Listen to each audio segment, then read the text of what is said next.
Ya, harga emas untuk saat ini sementara waktu dia mengalami rebound kembali ke level 3326 setelah tadi pagi sempat turun ke 3301. Tapi secara skema sebetulnya ini sesuai dengan ekspektasi kita tadi pagi dan juga secara skema sudah sesuai dengan apa yang kemarin kita bahas di live streaming. Tapi kira-kira apakah ini akan terjadi rebound di malam hari setelah pertemuan Amerika dan China di hari kedua? Atau justru kita akan dapatkan tekanan lebih lanjut? Yang jelas tekanan belum selesai, at least untuk sementara waktu kita tunda terlebih dulu, karena berikutnya akan sangat mengejutkan jika ternyata terjadi ketidaksepakatan. Cukup menarik, kita lihat terlebih dulu US dollar berikut ini. Oke, yang pertama kali yang perlu kita perhatikan di sini adalah US Treasury nya yang kembali mengalami penurunan. Kalau Anda perhatikan di sini ada rejection, kemudian saat ini pun dia terjadi penurunan.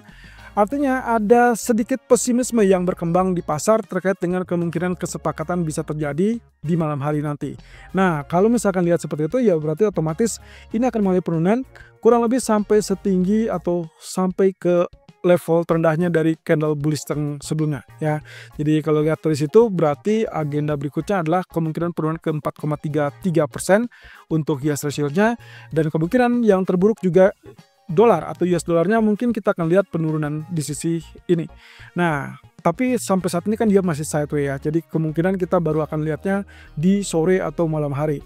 Oke, asumsi pertama, saya anggap 75% kemungkinannya akan terjadi kesepakatan, berarti kita akan mendapatkan penguatan untuk US dollar, dan seperti skema yang kemarin kita sempat singgung-singgung, bahwa kemungkinan akan ada peluang untuk dia naik ke level 100. Tapi sebaliknya, kalau sampai dia reject, lalu kemudian stuck atau bahkan tidak tercapai kesepakatan, maka berhati-hatilah kemungkinan penurunan lebih lanjut, itu akan melirik area 98, dan saya rasa skemanya mungkin saja terjadi nanti malam atau mungkin di hari Rabu pagi. Nah, tapi hati-hati ya, karena kemungkinan ini masih tetap 50-50 antara reject ataupun mungkin akan diterima atau terjadi kesepakatan.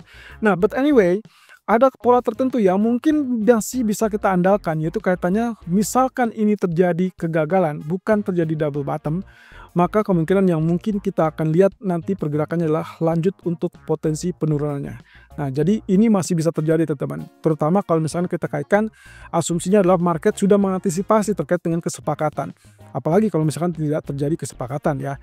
Nah, US Treasury juga sama. Posisinya setelah dia mulai penurunan, mungkin akan lanjutkan penurunan. Tapi kalau terjadi kesepakatan, maka yang harus waspada adalah dia akan kembali mengalami kenaikan tersebut. Dan mungkin akan ya at least menguji kembali ke area 4,6% untuk beberapa waktu ke depan.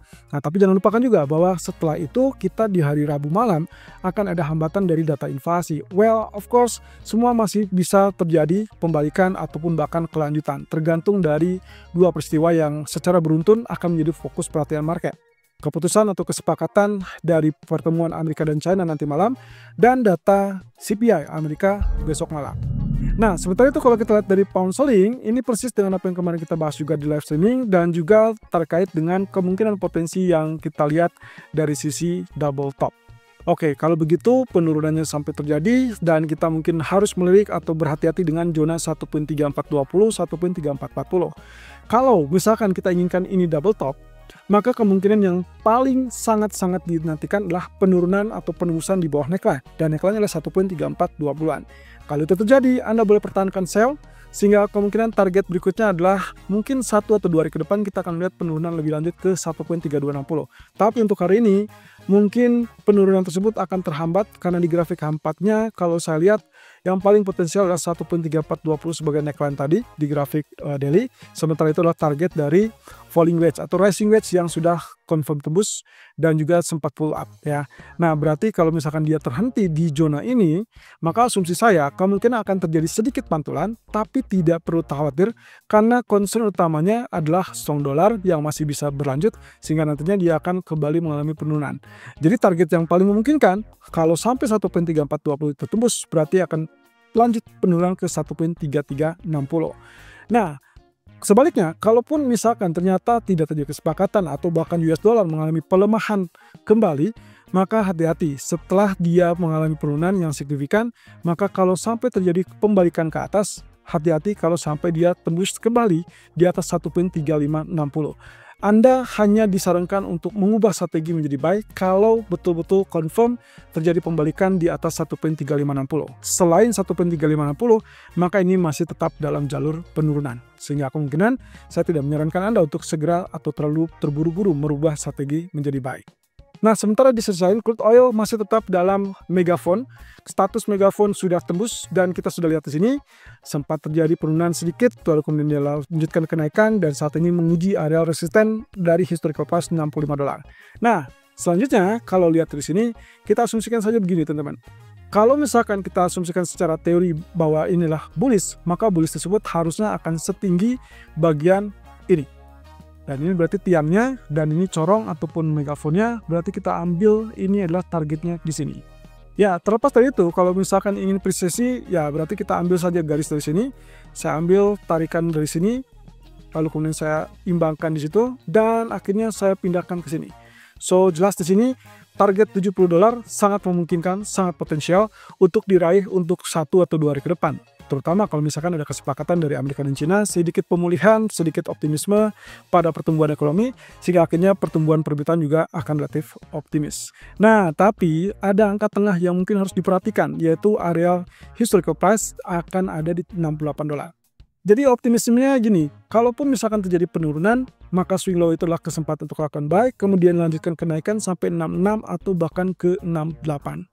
Nah, tentunya ini juga didukung oleh profil ataupun posisi candle yang ada di grafik daily setelah kemarin berhasil ditutup dengan bullish. Tapi hati-hati ya, zona merah ini adalah zona yang mengingatkan kita bahwa areal resisten 66 sampai 68 itulah areal strong.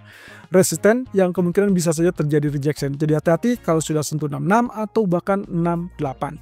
Nah, kemudian terakhir yang kita lihat dari XAU ataupun gold. Kalau Anda perhatikan, ini persis dengan apa yang kemarin kita bahas di live streaming, bahwasanya kemungkinan penurunan akan terhambat di zona tertentu dan kelihatan di sini ya. Ini saya ambil dari candlestick yang sempat terjadi atau tercipta di tanggal ini, yaitu 30 Mei. Dan berarti level terendah yang paling memungkinkan adalah 3271. Kemudian kita juga punya area yang kita sebut-sebut bahwa itu adalah triangle, yang kemudian dia sempat tembus di situ. Kemudian ini adalah pullback dan juga sampai saat ini dia masih tetap pullback. Coba perhatikan level low sementara waktu untuk saat ini itu sedikit lebih tinggi daripada low kemarin. Jadi 3293 dengan 3301. At least untuk sementara waktu. Saya tidak bilang bahwa ini akan rejection paling parahnya adalah langsung naikkan ke atas, tapi melainkan kita masih tetap potensi ya. Hanya saja kalau misalkan ini tetap bertahan sampai penutupan nanti malam atau at least setelah selesai pertemuan Amerika dan China, maka hati-hati. Yang paling memungkinkan adalah skenario-nya setelah dia terjadi perembusan atau breakout, ini adalah penurunan normal sebagai pullback sehingga akhirnya dia akan lanjutkan kenaikan. Dan kedepannya mungkin sangat mungkin juga untuk terjadi kenaikan lebih lanjut.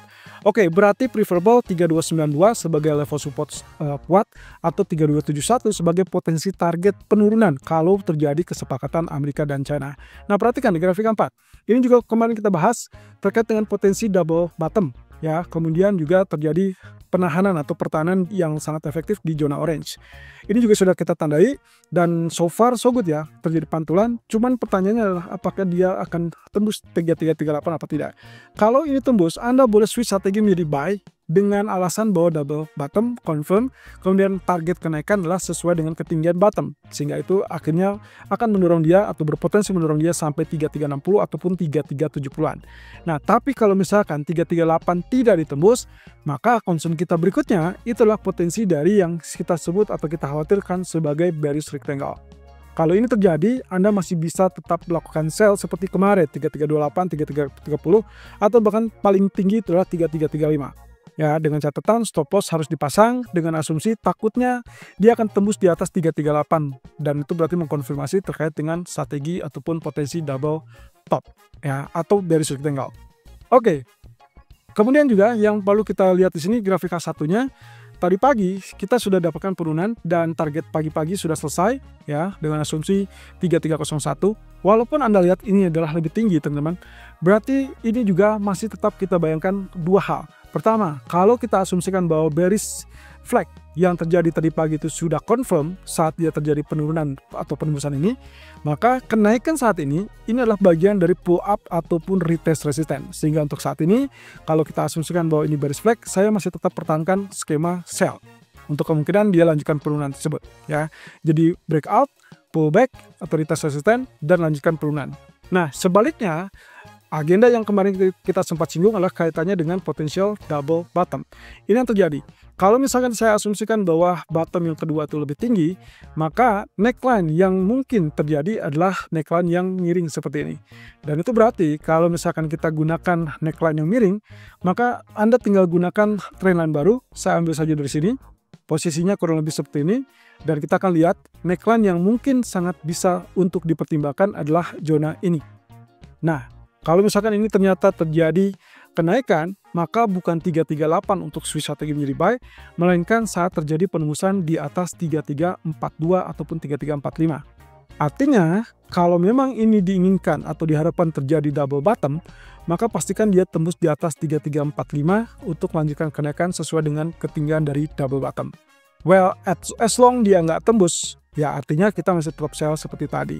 Posisinya masih tetap 50-50, apalagi masih ada sekitar waktu 3-4 jam ke depan untuk memastikan apa yang terjadi pada kesepakatan atau pertemuan Amerika dan China. Jadi hati-hati di sini, kalau kasus yang bearish flag tadi itu sudah confirm, berarti ini hanya pullback. Tapi kalau misalkan ternyata yang jadi adalah double bottom, maka neckline akan berada di sisi 3345. Switch strategi hanya jika terjadi penembusan di atas 3345. Tapi pertahankan sell kalau misalkan dia tetap bertahan di 3310, dan juga lebih lanjut sell kalau misalkan ternyata dia tembus 3304.